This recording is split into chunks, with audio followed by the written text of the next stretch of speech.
Ռուսական հեքիաթ Գեղեցկուհի Վասիլիսան Թարգմանիչ Հովհաննես Թումանյան Հայ Պետրատ Երևան 1952 թվական Լինում է չի լինում մի վաճառական 12 տարվա պսակված է լինում ունենում է միայն մի աղջիկ անունը Գեղեցկուհի Վասիլիսա Վասիլիսայի 8 տարին լրացած մերը մեռնում է Մեռնելիս աղջկանը կանչում է ասում. Լսիր, Վասիլիսա, միտդ պահիր ու կատարիր իմ վերջին խոսքը։ Ահա ես մեռնում եմ, ու իմ մայրական օրհնության հետ էս տիկնիկն եմ թողնում քեզ։ Միշտ մոտդ ու հետդ կպահես էս տիկնիկը,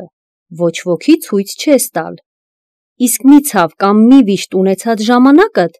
կերակուր կտաս իրեն, կկերակրես ու խորհուրդ կհարցնես։ Կուտի ու քեզ կասի, թե ինչ ճարու հնար անես քո ցավին։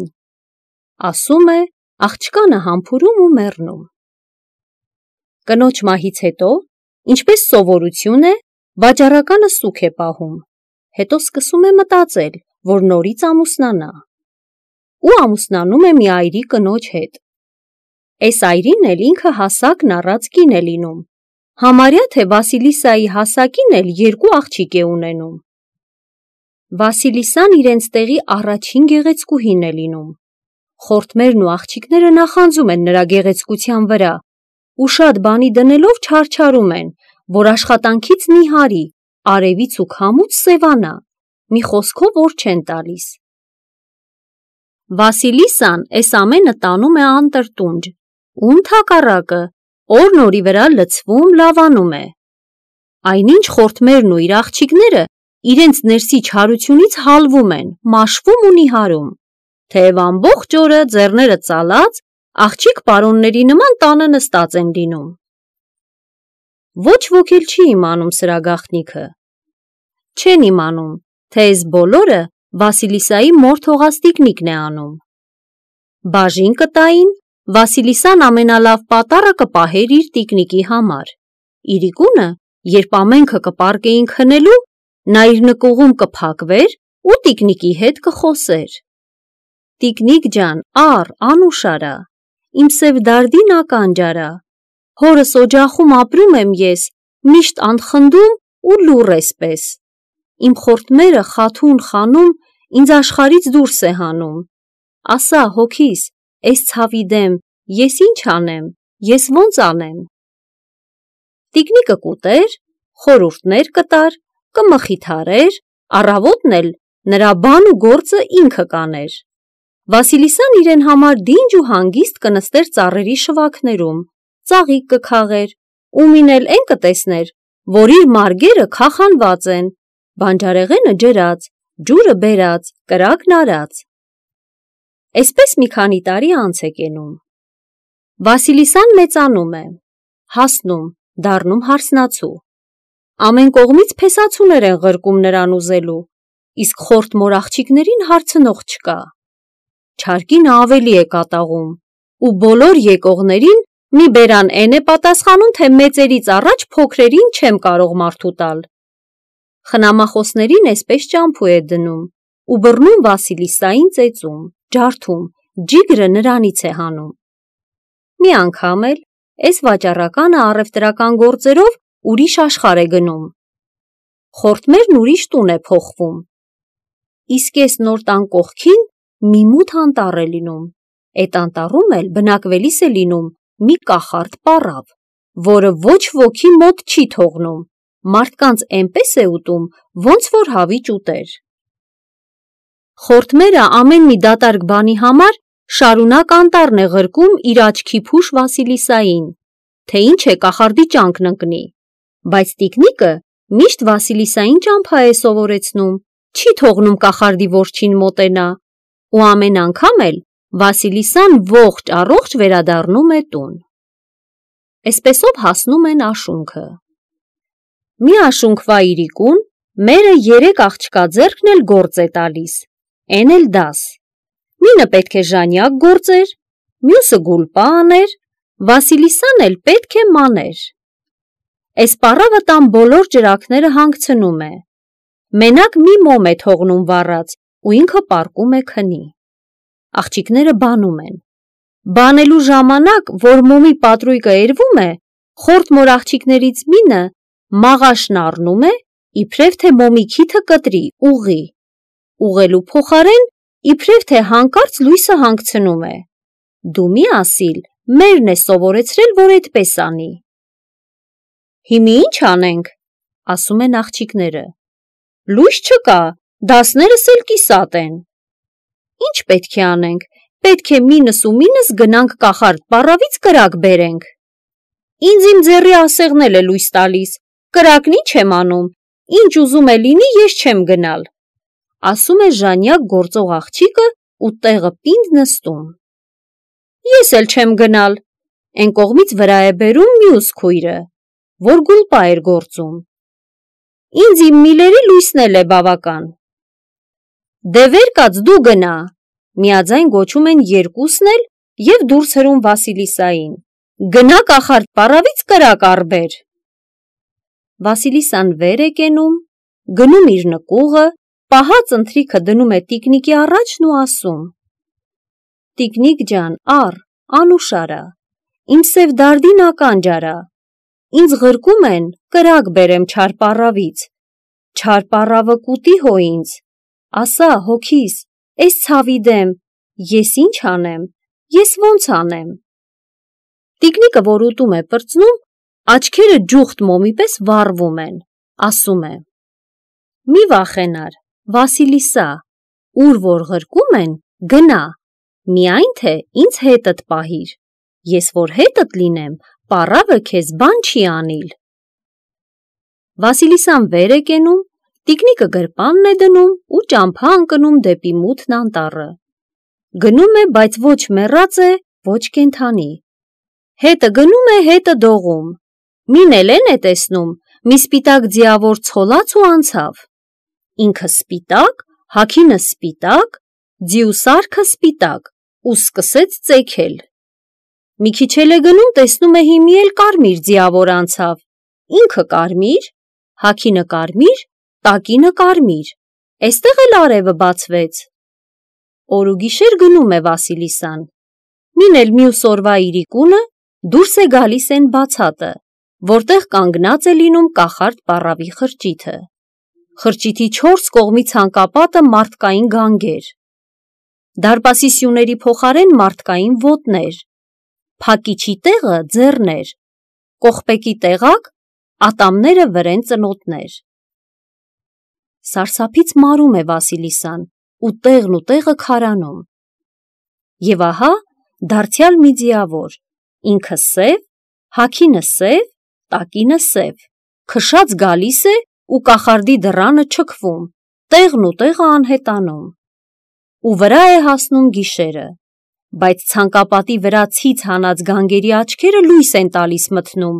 ու բացատն այնպես է լուսավորվում, ոնց որ թե ցերեկ լիներ։ Վասիլիսան ահից ու սարսափից դողում է, բայց չի իմանում որ կողմը փախչի, մնում է մեխված։ Հանկարծ անտառից մի զարհուրելի աղմուկ է տարածվում։ Ծառերը ճռճռում են, խաշամը խշխշում է։ Դու մի ասիլ,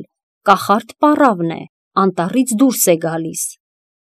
Գալիս է սանդի մեջ մտած, թակով թակելով, ջարդելով ու հալածելով, ավլով հետքը սրբելով։ Գալիս է դռանը կանգնում, 4 կողմի վրա հոտոտում ու ինքն իրեն վրչում. Թուհ, թուհ, թուհ, մարդահոտ է գալիս, ով կա այստեղ։ Վասիլիսան են կողմից ահուդողով մոտենում է, խորը գլուխ է տալիս ու ասում. Ես եմ նանի ջան, իմ խորթ մոր աղջիկները ինձ ղրկել են քեզ մոտ կրակի։ Լավ, ասում է կախարդը, ճանաչում եմ ինչ պտուղներ են, դե ինձ մոտ կացի ու աշխատի, որ ինձ մոտ կենաս աշխատես, կրակ կտանես նրանց համար, թե չէ քեզ էլ կուտեմ։ Հետո դառնում է իր դարպասին ու ճչում. Հեյ, բացվեցեք ամուր փակեր, ետ գնացեք լեն դարպասներ։ Դռները իսկույն բացվում են։ Կախարդը սուլելով ներս է մտնում։ Վասիլիսան էլ ետևից, ու բոլորը նորից փակվում են։ Ներս են մտնում, թե չէ, կախարդ պառավը իր թախտի վրա ձգվում է ու Վասիլիսային ասում. «Հապա մի էստեղ բեր կրակի կողքին ինչ որ կա, սոված եմ, ուզում եմ հաց ուտեմ»։ Վասիլիսան ցանկապատի գանգերից մարխը վառում է ու իրար ետևից բերում ուտելիքները, պառավի առաջը շարում։ Ուտելիքն այնքան է լինում, որ 10 հոգի ուտեին հերիք կաներ։ Ներքնատնից էլ գինի արաղ է բերում ու պառավը նստում է ընթրիքի։ Բոլորն ուտում է, խմում, Վասիլիսային թերմացքից մի քիչ բան է թողնում ու վրչալով պառկում է քնի։ Քնելուց առաջ գլուխը վեր է քաշում, Վասիլիսային ասում. «Լավ մտիկ արա, հա, առավոտը, որ ես կերթամ, դուռը կսրբես, խրճիթը կավլես, ճաշը կեփես, լվացքը կանես, հետո կերթած հորից մի թաղար ցորեն կհանես, կընտրես, սև տրիճը կջոկես, միայն թե տես, ամեն բան արած լինի այնպես, ինչպես ասում եմ, թե չէ, քեզ կուտեմ»։ Պատվիրում է ու քնում։ Վասիլիսան պառավի թերմացքը տանում է դնում իր տիկնիկի առջև։ Հետն արտասուք է թափում, հետն ասում. «Կեր տիկնիկ ջան, անուշ արա, իմ սև դարդին ականջ արա, չար պառավը իմ ուժից վեր տվել է ինձ ծանր գործեր։ Անեմ, այնքան ես ուժ չունեմ, չանեմ, կուտի, ես ինչ անեմ»։ Տիկնիկը պատասխանում է. «Մի վախենար, սիրուն Վասիլիսա, հաց կեր, աղոթիր ու քնիր, լույսը կգա բարին հետը»։ Առավոտը ծեքին զարթնում է Վասիլիսան, տեսնում է պառավն արդեն վեր է կացել։ Լուսամուտից դուրս է նայում ու գանգերի աչքերը հետզհետե մարում են։ Ահա ցոլած և սպիտակ ձիավորը և լույսը բացվեց։ Պառավը դուրս եկավ, սուլեց։ Հայտնվեցին սանդը, թակն ու ոտնավելը, ցոլած կարմիր ձիավորը, արևը ծագեց։ Ու պառավը մտավ սանդի մեջ, թռավ գնաց, թակով թակելով, ջարդելով, փշրելով ու քշելով, ոտնավելով հետքը սրբելով ու ավլելով։ Վասիլիսան էլ ետ մնում է մենակ։ Ման է գալիս պառավի տանը, աչք է ածում ամեն անկյուն ու մնում է զարմացած ամեն բանի լիության վրա։ Ապա սկսում է միտք անել, թե ինչպես անի, որ պառավի պատվերը կատարի։ Մին էլ տեսնում է ամեն բան կատարած, պատրաստ։ Ու տիկնիկը ցորնի միջի վերջին տերեփուկներն է ջոկում։ «Քեզ միայն էն է մնում, որ կերակուրն եփես, Վասիլիսա», ասում է տիկնիկը ու մտնում գրպանը։ Իրիկնադեմին Վասիլիսան սեղանը բաց է անում ու սպասում է պառավին։ Սկսում է մթնաժոռել։ Դարպասի առջև սևին է տալիս սև ձիավորը և ակնակիր մութը կոխում է գետինը։ Միայն գանգերի աչքերն են, որ վառվում են խավարում։ Ապա անտառը սկսում է ճռճռալ ու խաշամը խշխշալ։ Պառավը գալիս է։ Վասիլիսան դուրս է գալիս դեմը։ «Հը, ամեն բան պատրաստ է, թե չէ»։ «Պատրաստ է, նանի ջան, արի քո աչքովը տես», պատասխանում է Վասիլիսան։ Պառավը ներս է մտնում, տեսնում ամեն բան պատրաստ ու կատաղում է, որ բարկանալու բան չկա, ասում է. «Դե լավ» ու ճչում. «Իմ ընկերներ, իմ աջ ձեռներ, եկեք տարեք իմ աղունը աղացեք»։ Էս ձենի վրա 3 ջուղ ձեռքեր են հայտնվում, ցորենն առնում տանում։ Պառավն ուտում է, կշտանում, սկսում է պառկել ու Վասիլիսային նոր հրամաններ է տալիս, ասում է. «Էգուց են կանես, ինչ որ էսօր էիր արել, ու բացի դրան, հորիցը մի թաղար խաշխաշի սերմը կհանես ու հողը կջոկես հատիկ-հատիկ, չեմ իմանում, թե ով է հողն ու խաշխաշն իրար խառնել», ասում է, երեսը պատին անում ու խռմփացնում։ Վասիլիսան գնում է դարձյալ տիկնիկին ուտեցնում ու հարցնում. «Աղոթիր ու քնիր, Վասիլիսա», պատասխանում է տիկնիկը, «լույսը կգա բարին հետը, ամեն բան պատրաստ կլինի վաղը»։ Առավոտը նորից իր սանդն է մտնում պառավը ու գնում, իսկ Վասիլիսան իր տիկնիկի հետ ամեն բան անում է, վերջացնում։ Պառավը իրիկունը վերադառնում է, մտիկ է տալիս ու կանչում. Իմ աջ ձեռներ, իմ ընկերներ, եկեք, տարեք, խաշխաշից յուղ հանեցեք ինձ համար։ Իսկույն հայտնվում են 3 ջուղ ձեռներ, խաշխաշն առնում են, տանում։ Ապա պառավը ընթրիքի է նստում, իսկ Վասիլիսան լուռ կանգնած է առաջին։ Ինչու չես խոսում, հարցնում է կախարդը։ Էնպես լուռ ու մունջ ես կանգնել, կարծես թե բերանումդ լեզու չկա։ Չեմ համարձակվում խոսել, նանի ջան, պատասխանում է Վասիլիսան։ Իսկ եթե դու հրաման ես տալիս խոսելու, մի բան կհարցնեմ։ Հարցրու, միայն թե իմացած եղիր, լավ չի, որ ամեն բան իմանաս, շատ իմանաս, շուտ կպառավես։ Էն էի ուզում քեզ հարցնեմ, նանի ջան, ինչ որ աչքովս տեսել եմ։ Էստեղ գալիս ճամփին մի ձիավոր ընկավ աչքովս, ինքը սպիտակ, հագինը սպիտակ, տակինը սպիտակ։ Էն ով է էն ձիավորը, նանի ջան։ Էն իմ պայծառորն է, պատասխանում է կախարդը։ Հետո տեսա մի ուրիշ ձիավոր, ինքը կարմիր, հագինը կարմիր, տակինը կարմիր։ Էն ով է։ Էն էլ իմ կարմիր արևն է։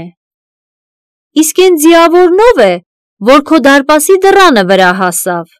ինքը սև, հագինը սև, տակինը սև։ Էն էլ իմ մութը գիշերն է, 3-ն էլ իմ հավատարիմ ծառաներն են։ Վասիլիսան էստեղ հիշում է 3 ջուղ ձեռները ու լռում։ Էլ ինչու բան չես հարցնում։ Էս էլ հերիք է, նանի ջան, չէ որ դու ինքդ ասացիր, թե որ շատ իմանամ, շուտ կպառավեմ։ Լավ ես անում, որ էն ես հարցնում, ինչ որ դուրսն ես տեսել, էն չես հարցնում, ինչ որ ներսն ես տեսել։ Ես չեմ սիրում, որ իմ տան աղբն ու կեղտը դուրս են հանում, ու շատ հետաքրքիրներին ուտում եմ։ Դե կաց, հիմի էլ ես քեզ հարցմունք անեմ։ Դու էդ ինչպես ես կարողանում անել ու հասցնել այսքան գործը, որ ես քեզ հանձնարարում եմ։ Իմ մոր օրհնանքն է ինձ օգնում, նանի ջան, պատասխանում է Վասիլիսան։ Ոնց թե, դու օրհնած ես, հա։ Դե էստեղից դուրս գնա, կորի դու, օրհնված աղջիկ, օրհնվածներն ինձ պետք չեն էստեղ։ Ասում է ու խրճիթից դուրս քշում, դարպասից դուրս հրում, ցանկապատի վրա վառվող աչքերով գանգերից մեկն էլ մի ձողի ծեր է անցկացնում, ձեռը տալիս թե էս էլ քեզ կրակ, քո խորթմոր ու աղջիկների համար, չէ որ նրանք քեզ կրակի են ղրկել ինձ մոտ, որ իրենց համար կրակ տանես։ Ու վազում է Վասիլիսան, վազում է դեպի տուն։ Ձեռքի գանգը ճամփին լույս է տալիս մինչև ծեքը և ծեքին հանգչում։ Մյուս օրը իրիկունը վերջապես տուն է հասնում։ Որ հասնում է, ուզում է ձեռքի գանգը դեն գցի, մտքումն ասում է. մինչև հիմի երևի արդեն կրակ կլինեն արած։ Էս մտքի մեջ էր, մին էլ հանկարծ գանգից մի խուլ ձեն է գալիս։ Ինձ դեն մի գցիր, տար քո խորթմոր մոտ։ Տանն էլ մտիկ է տալիս, տեսնում է մութը, կրակ չի երևում, գանգը հետը ներս է տանում։ Խորթմերն ու աղջիկները Վասիլիսային որ տեսնում են, սկզբում ուրախ հանդիպում են։ Պատմում են, թե այն օրվանից, ինչ դու գնացել ես, մեր տանը դեռ կրակ չի վառվել։ Մենք չենք կարողացել կրակ անենք, հարևաններից էլ ինչքան բերել ենք, տուն ենք հասցրել, թե չէ հանգել է։ Հիմի քո կրակը վառ կմնա, ասում է խորթմայրը։ Գանգը ներս է տանում, թե չէ, աչքերն այնպես են նայում խորթմորն ու իր աղջիկներին, որ էրում են, կրակում, ուզում են թաքնվեն, բայց ուր թաքնվում են, աչքերը ամեն տեղ հետևում ու նայում են նրանց, էրում, կրակում են նրանց։ Ու լուսադեմին խորթմերն ու աղջիկները արդեն էրվել ածուխ էին կտրել։ Միայն Վասիլիսային էր, որ ոչինչ չէր եղել։ Առավոտը Վասիլիսան գանգը հողում թաղում է, տանդուռն ամուր կողպում, ինքը գնում է քաղաք։ Մի անորդի պառավի խնդրում է, որ մոտը կենա մինչև իրեն հերը օտարությունից գա։ Պառավը սիրով ընդունում է իր աղջկա նման, Վասիլիսան էլ նրան է սիրում, պատվում է իր մոր պես, մոտը ապրում է ու սպասում։ Պարապությունից որ հոգնում է, մի օր էլ պառավին ասում է. «Էսպես պարապ-սարապ նստելուց հոգնում եմ, նանի ջան, ինչ կլինի, գնաս վուշ առնես բերես մանած անեմ»։ Պառավը գնում է, վուշը առնում բերում։ Վասիլիսան նստում է մանած անում, այնքան բարակ ու նուրբ, ոնց որ մազ։ Մանածն անում է պրծնում, հիմի պետք է գործի։ Բայց են տեսակ տորք չի գտնվում, որ են մանածին գա։ Ոչով էլ չի կարողանում շինի։ Վասիլիսան էլ իր տիկնիկին է խնդրում։ Տիկնիկն ասում է. «Գնա ինձ համար մի հին տորք բեր ու մի մաքուկ։ Մին էլ մի քիչ ձի ու ձար, ես քեզ համար ամեն բան կշինեմ»։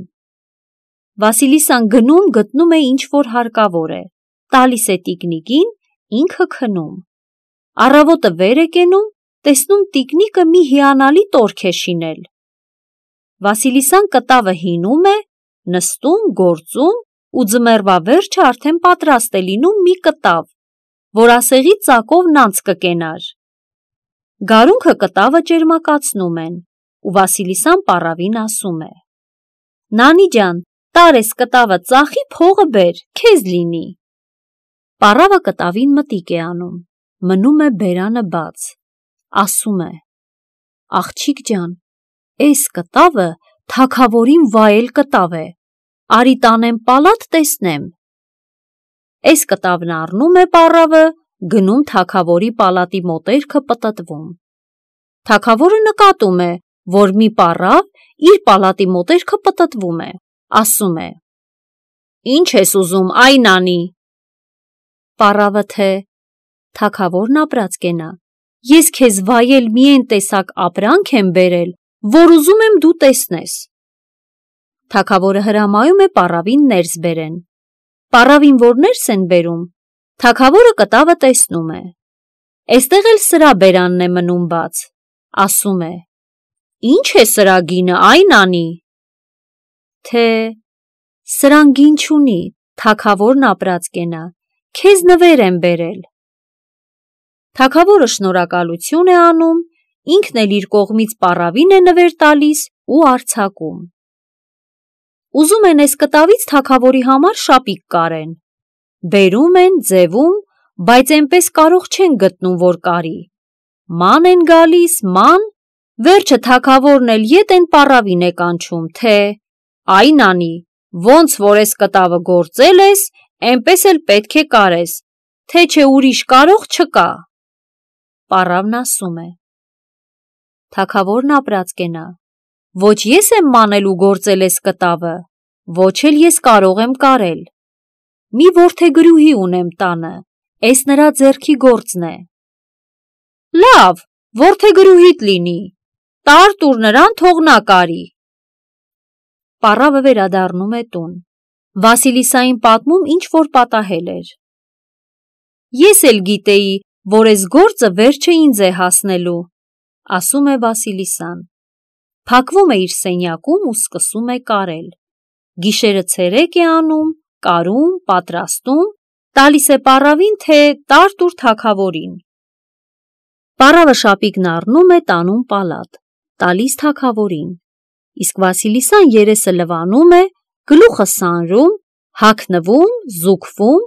նստում լուսամուտի առաջն ու սպասում։ Սպասում է, թե տեսնի ինչ պետք է լինի։ Մինելեն է տեսնում, որ թագավորի մարդիկը գալիս են դեպի պառավի տունը։ Գալիս են, ներս են մտնում ու հայտնում. Թե ով է կարել թագավորի շապիկը, թագավորն ուզում է նրան տեսնի և ինքը իր ձեռքով վարձատրի։ Վասիլիսան վեր է կենում, գնում թագավորի առաջին կանգնում։ Թագավորի տեսնելն ու սիրահարվելը մին է լինում։ «Էլ ես քեզանից ձեռ քաշողը չեմ, սիրուն Վասիլիսա», ասում է թագավորը։ «Էսօրվանից դու իմն ես, ես էլ քոնը։ Էսօրվանից իմ կյանքի ընկերն ու իմ աշխարհի թագուհին ես դու»։